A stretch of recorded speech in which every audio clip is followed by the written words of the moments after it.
You are now listening to the PTL PushCast. The PTL PushCast.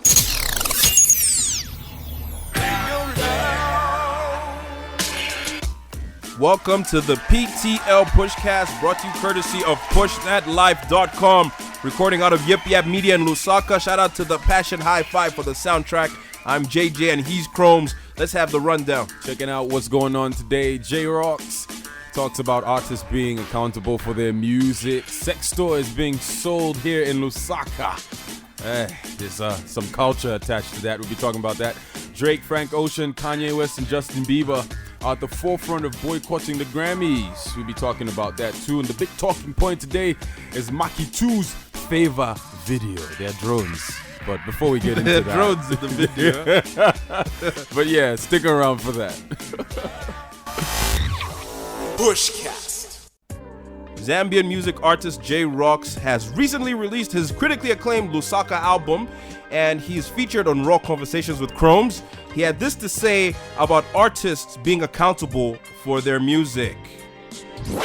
Whatever you record today, you know, you're going to be accountable for that. This is just the truth. At some point when we die as an artist, we're going to be accountable for every soul that we took the left direction. Wow, do you feel like that? Yeah, that's deep. Because that's just deep. the truth. Because I mean, at the end of the day, if I record a song today and 10,000 people listen to the song and it's talking about how, you know, have sex today. Out of the 10,000 people, I have like probably 10,000 people having sex today, and then I die today. You think God would just look at me and say, yo, that's fine? Alright, so how accountable should music artists be for the music they create? All right, now, interesting question. I think artists shouldn't be accountable for anything. I mean, because they just make the music. I mean, but it's just that the way that music is consumed these days is it's so easy for people to have access to music. Like even like minors will be able to get like explicit music. Like that's all that they put out. Even like on YouTube these days, you won't find a lot of clean stuff. Almost everything is dirty, and anybody can be on YouTube and check it out. Like, shouldn't the artists be more responsible for the music they put out if they know that it's readily available? I think it trickles down to how you are raised. I think your parents should be able to put a seed in you that's like, yo, when you see something that's not good for you, you should automatically stay away. I wouldn't blame the artist for that. You know? Like if you're a young person and you see an album has a parental advisory note on it, you should know that this is not for you. You know what? To be honest, I don't think I've ever seen a advisory sticker. I know they're there. They're there. But I don't see them. Because maybe you're grown. From like, back in the day. No, from back in the day. I was like, what's this black thing on the side here? I don't even know what it says. Is it supposed to say parental advisory? Yeah, it does. Is there anything else that's on the sticker? It's just parental advisory. Yeah. So I've actually never seen one in my life on a T-shirt, but never. Like my eyes just gloss over. Are you serious? Get the Styles P album. I'm like, yo, dude. Parental advisory. He's talking about the streets, y'all. It's another kind of education. Yeah. But like even on the podcast when I had him on, I did say like when a brewer makes alcohol, he is not accountable for the lives that are lost when people go out drinking and driving. Because he already has said that drinking and driving reduces the ability for you to drive or, for you to make proper decisions and stuff like that. So I don't think the guy that puts out the music or the product should be pointed at and said you're the bad person. I think, or bad influence. Yeah, like you as a person who's consuming it should be able to know what's good for you and what's bad for you. Well, people these days are very impressionable. The culture is being, taken in by people at a younger and younger age. So there's a lot of influence that artists actually have over consumers, people that buy the music. I don't have a problem with an artist if he's honest about the music he makes. It's different when you're perpetuating a culture or a certain when you make music from a certain point, like vantage point. And if you're lying about the music, people they like to say like art. People like to say rappers just tell the stories of the streets. It's not necessarily us that are going through it, but we lived it. I can give them a pass on that. But then you just have these guys that are straight faking it, WWE. Yeah. And they're putting out songs about drugs, Molly and Drake, that Rick Ross thing. Yeah. And there I'll be like, yes, you have to be accountable. Because that's not even what you really do. I guess in that sense, it sort of makes sense. In that sense, for me, I'll be like, yo. Yeah. Like, because you know you've got a certain amount of influence. And this is what you want to talk about, dog, and you don't even live it. What's the message? And then you do have artists that are not necessarily out there trying to put a message of any kind, just trying to sell records. And I get that. But my point is there are artists that take this music stuff a lot more personally than other artists do. Like, we know music business is a music business, but for some people this is life, and they do take that, like J-Rock said, they do have a lot of accountability for the stuff they put out there. And like even like Jay-Z would say, like after the birth of Blue Ivy, it's like his music started changing. Like rappers, once they have kids, they notice the music starts changing. Yeah.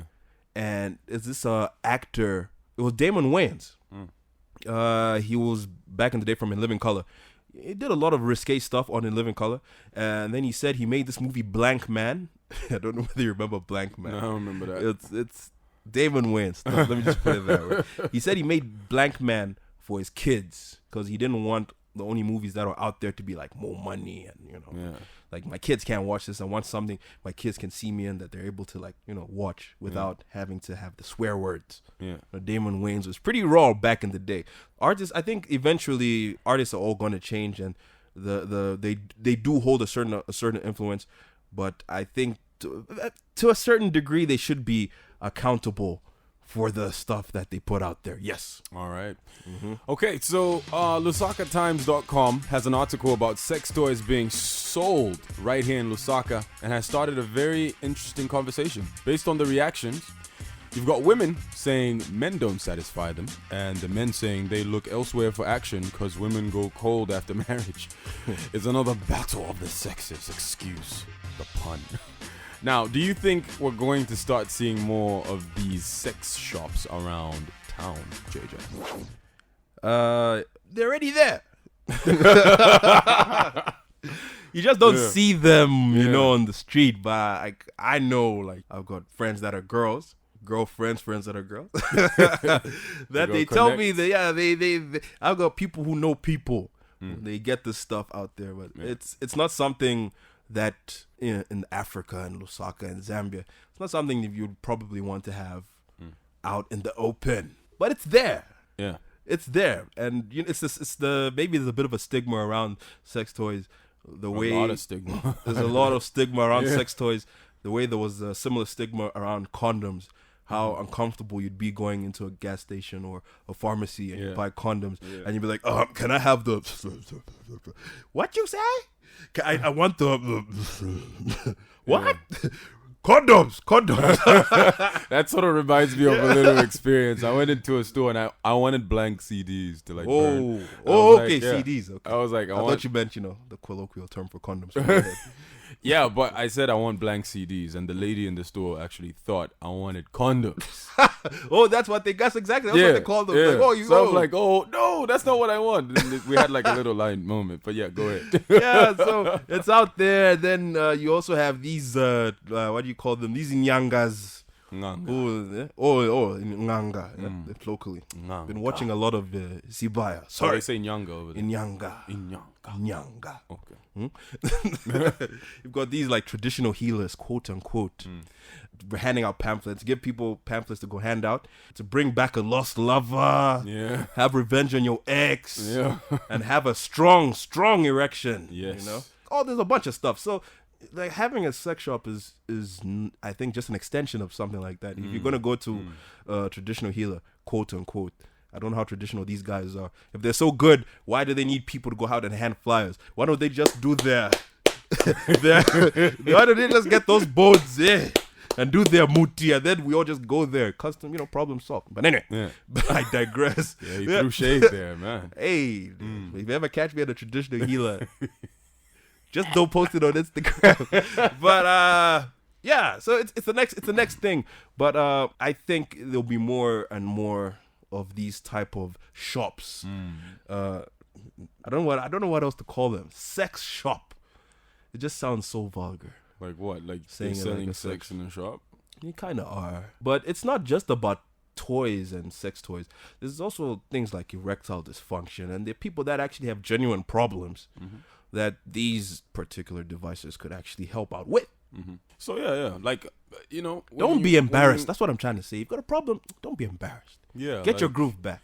Life Stella is too did. short for that. Stella did. You see, society is has been especially in Zambia. Let me just say Africa. We've become more open to ideas like this. I'll give an example to like particularly for Zambia. Like, remember, maybe 10 years ago, you'd never hear a rapper say an F word or like a B word on a record. But these days, they say it all the time, and it's just become normal. True. So as time goes by, I mean, we will definitely have these shops everywhere.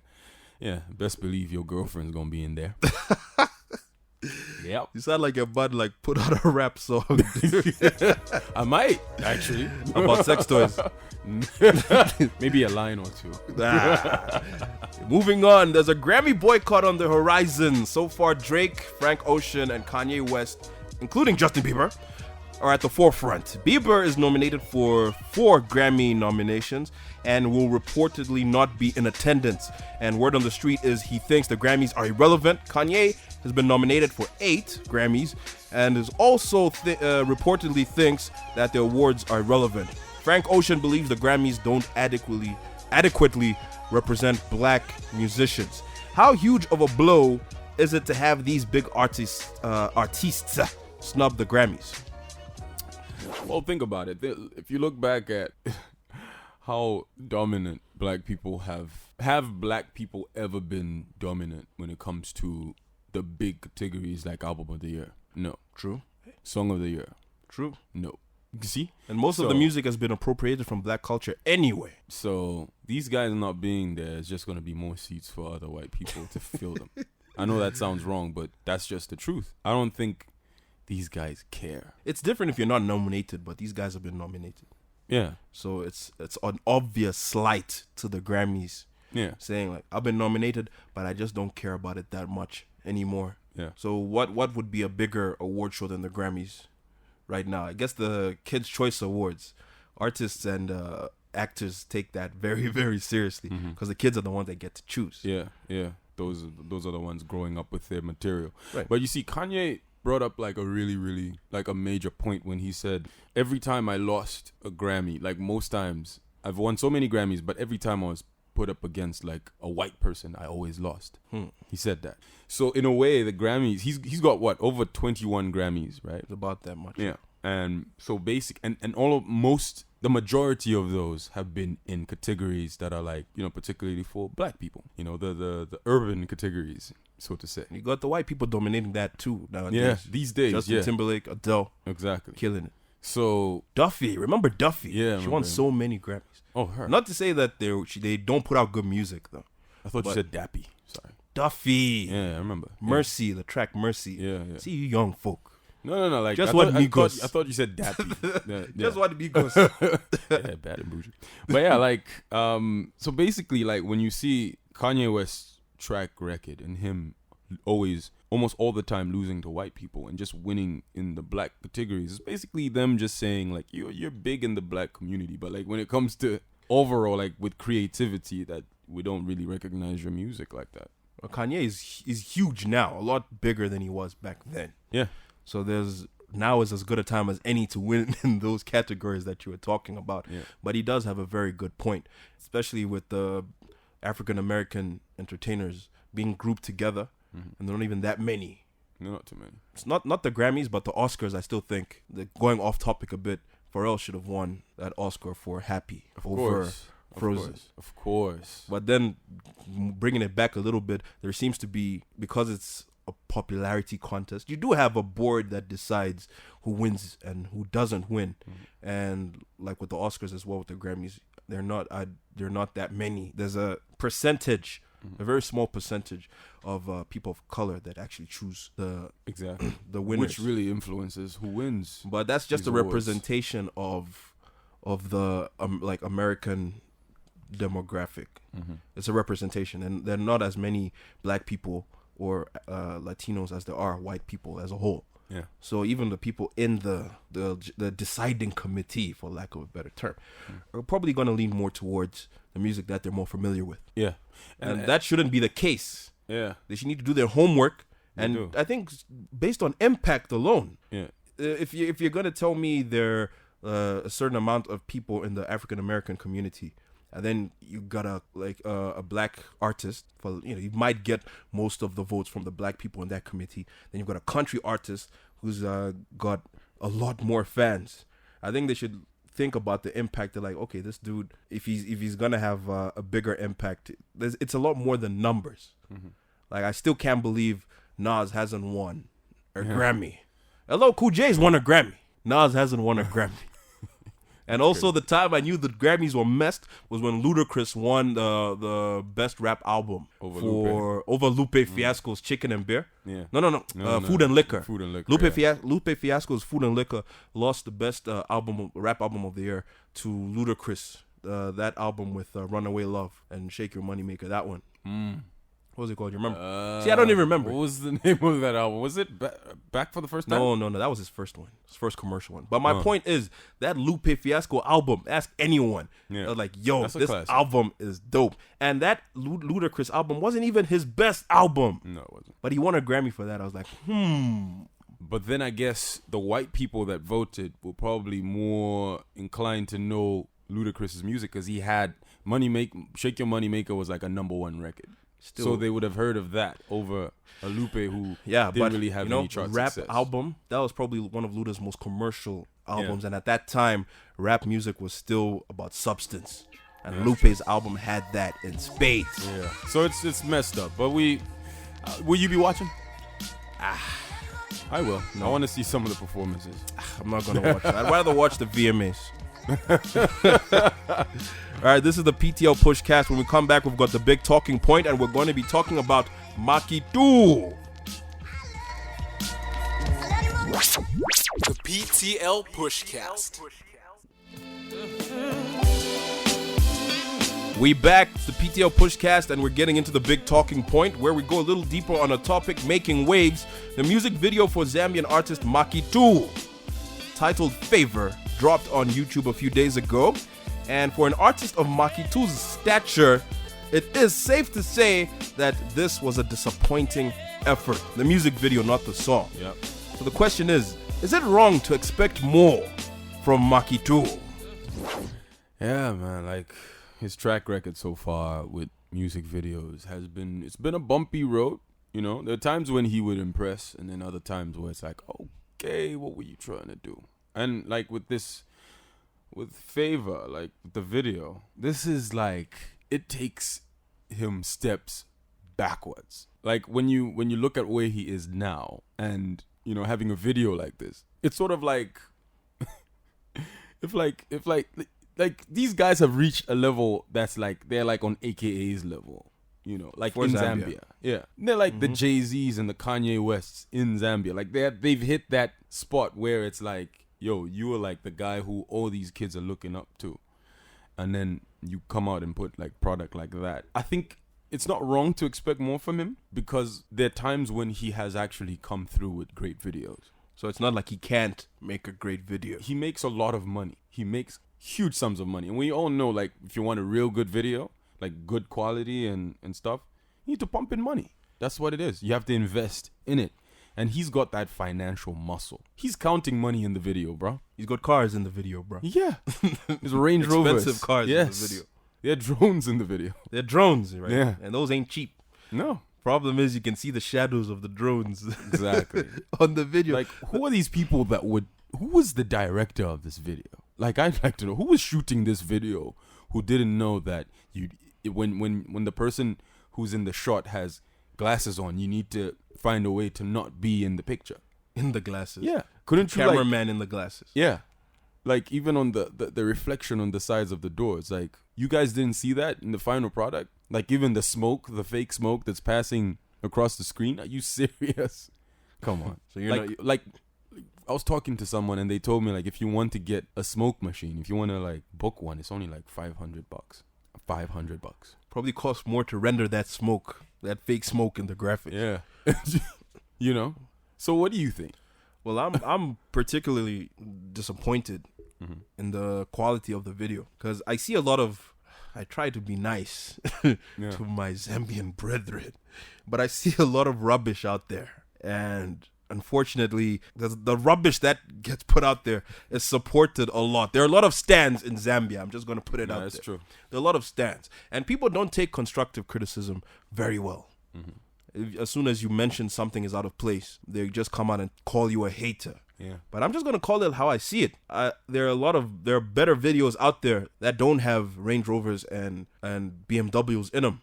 Yeah. A lot of Zambian videos that are better than that. That's true. That with artists that don't have the stature or money that Macky 2 has, and they're putting out better videos. They take it's for me, putting out a video is a representation of you as an artist. And if you take your craft seriously, you're going to make sure the least you can do is make sure the drone shadows aren't in your video.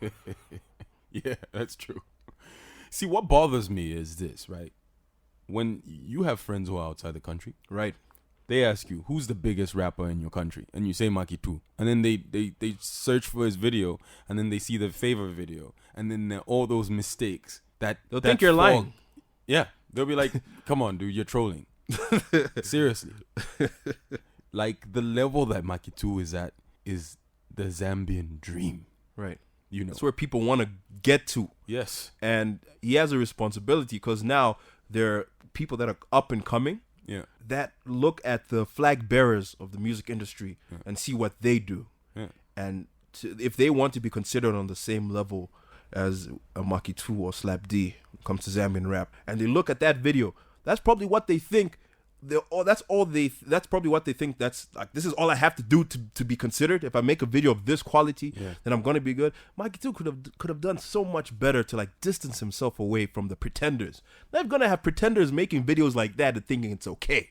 And for me, that's not okay. No, it's not. Like, Macky 2 needs to understand that he's an inspiration for so many people. Right. And when they look at him, they're like, I want to be like this guy. Not only is he an inspiration for a lot of people, there are a lot of people that are gunning for us. Lots of haters out here. Trying to take his spot. You need to show the haters something too. And this is not it. They're gonna like, the haters are gonna be like, yo, we got him. At this point, you can't take an L because of a bad video, bro. No. That's like the worst thing. Like, the song is dope. I know people are gonna love the song, but your video, that's like you said, that represents. You know, it represents the artist.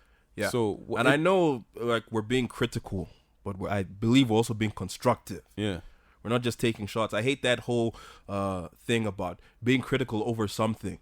If I don't like something, it's not a shot against Macky 2. No, I'm sure he's a nice guy. I've met him before. But if someone's gonna come and ask me, even if he's gonna come and ask me, what do you think of this video? I'm not gonna just say, oh, it's real dope, man, just to make him feel good. No. I'm going to be like, yo, you could have done better. Exactly. And if and at the stature that he is, I'd expect him to not get his feelings hurt over an honest opinion. But not only that, but a factual one. Yeah. They say opinions are not objective, but in that video, there are a lot of mistakes that shouldn't have happened. That video should not have come out like that. So when you see a video like that, does it in a way seem like he doesn't really care then? I mean, we wouldn't know unless we asked him. But if you put out a video like that and you have to what you can get from putting out a video like that, you can say, yeah, especially if there are other videos that he's done that are better than that. He probably didn't care enough for the video to be as good as it should have been. And for him to put it out is another thing. Yeah. He's like, look, this video is good to go. Put it out. No, bruh. Video's not good. It's not good. It's very raw. Like, they could have done way better with it. Like, I know I like the shot where he's in front of the car and it's moving, you know, that was pretty nice. But overall, all the bad things that happen in that video just overshadow the nice stuff. Yeah, go check out pushthatlife.com. There's a whole article on the mistakes that happened in the video. Not throwing shots, just being honest, being very critical, but at the same time constructive. Yeah. That was the big talking point. It's the PushCast with Chromes and JJ. When we come back, we've got Swagged or Pwagged. PushCast. Welcome back to the PTL PushCast. It is time for Swagged or Pwagged, where we give props to someone doing it big. Swagged or someone doing it wrong. Wah. So Chromes, who do you have swagging?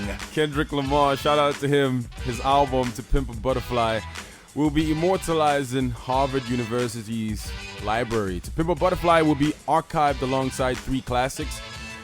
That being Nas' Illmatic. Hell yeah. Crazy. A Tribe Called Quest. It ain't The hard Low to End tell. Theory. Oh my God. Other tracks from And Lauryn Hill's The Miseducation of Lauryn Hill. So shout out to Kendrick, man. Like, I know he's the young guy in that list. Yeah, there. he's very young. And imagine if he could be at this point where he's like making such strides. What is he gonna do in 5 years time? I can't wait to see what he's gonna do next. Leaders of the new school, Kendrick. Yes. All right, who I've got swagging, the Salt Bay. And that's the first time in my life I'm ever called another man Bay. I'm on my Young Thug, bruh. Oh. Where's Birdman? No, Bay is just an expression. Oh, my word. My hubby. I'm like, what? Hey, darling. Okay, yes. The Salt Bay, his real name is Nusret Gokche. I hope I said that right. And he's opening a restaurant in the UK. You see what the internet can do for you, Chromes, huh? Just go there, sprinkle a little salt off your elbow. Make sure is he gonna do that with every meal? Like, I'm sure, like, it'd be interesting if he does that, though. he's gonna have chefs that this is how you pour the salt, and you get fired if you don't do it the right way. I'm sure there's gonna be angle, the angle. Nah, but when Rihanna wore that Salt Bay t-shirt, we knew he had it made. So that's who I've got swagging. That's culture right there. Pwagging. People on social media, what is up with you? Cracking jokes about other people's misfortunes. People have been making light comments about the Majandu bus crash. Right. And the stabbings that went down over the past few days. People just need to chill. Like, if you were the one that was in a situation where your brother got stabbed, you're not going to go on social media and make jokes about it. Yeah, and also, it's funny till it happens to you. Exactly. Like, but that's social media. People have no breaks. They're literally just regurgitating what's in their mind with no thought for anyone else. Yeah, not cool. Why do you think Meek Mill always deletes his tweets after like 5 minutes? He gets in his feelings and is like, oh man, I shouldn't have done that. Meek Mill does he tweet anymore? I think he's like on Instagram now. I think he deleted his Instagram. No, did he? Apparently, like after Drake posted a picture of him and Nikki. That something. I don't quote me on that. But there could be these trolls just making up fake news. Yeah. I'd have to go on the actual Meek Mill Insta shiny to actually see it, but I wouldn't be surprised if he did that. Yeah. But anyway, who I've got pwagging, the Trump Muslim ban. Horrible idea. And they're gonna learn today. That's how it goes down here in the A. In Africa, that's just a Tuesday for us. They're gonna learn. They're gonna see. They're gonna learn. What do you mean they're gonna learn? Well, they don't know how it is to have an African president. They're gonna learn. Wow. We're all African now. We're all African. No. That's your Mugabe. That's your, what's that guy that you kill people? Kill people. Lots of them. Eat people. Yeah. I don't know. Idi Amin. Yeah, all in one. Yeah. Yeah, they're gonna learn. We can rule all nights till the morning. Amerula. No taking off. No handing over. Shout out to Roberto. All right, we're almost out of here, but first we have to get through the home stretch. Yes. Oh, yeah. Yes. All right, who you shouting out, man? All right, shout out to Jay-Z. Just saw the information that he's actually working on an album. So she's working on a lot more than that. I hear. Oh yes, with the two the set that's Atlantic. The twins. Shout out to Jay-Z. We need a new Jay-Z. I desperately want to hear how it sounds like. What's that? I desperately want to hear how it sounds like. Oh yeah, the new Jay. Like he's always coming out with like every Jay-Z. I wonder what he's gonna talk about now. I wonder. Because there was broke Jay-Z where he was talking about drugs. Mm-hmm. There was on the come up Jay-Z where he was big pimping. Mm-hmm. Then there was the rich Jay-Z where he talk about art. What's he gonna talk about now? Yeah, interesting. But yeah, also shout out to Drake for refunding everyone at his concert after Travis Scott fell into a hole on stage. He did a ditty. No, but Travis disappeared Diddy, you could see he still got up and continued performing. But yeah, Drake was like, we'll continue. Everybody will get their money back. But So it was did a he free- really fall? He did fall. Did he? He fell into a hole. Did he? Oh man, you're such a troll. He's got $500 million. What do you care about? Yeah. That's Diddy though, not Travis. Yeah, of course. Who you got shouting out? Who you shouting out? And then shouting out once again to TAP. Oh yeah. About a day away from checking out his album release launch, Jean Temba. We gonna be there. It's on a Friday night. Woo. Obviously, the tickets right now are all sold out. TAP, one of the hottest rappers around, and that dude is about his business. Yep. So I'm expecting an outstanding show, an outstanding event. That's what I'm expecting because he goes hard. So that's one I'm looking forward to. Yeah. That's one I'm looking for. Shout out to TAP. Shout out to TAP, man. One Can't wait on to your listen to end. that album. One year in. All right, so we're good. Yep. We're yep, good? Yep. We good. Time to go? Time to go. All Time right. to go home. This has been the PushCast. Shout out to Yip Yap Media. We out. We out this piece. PushThatLife.com. PushThatLife.com.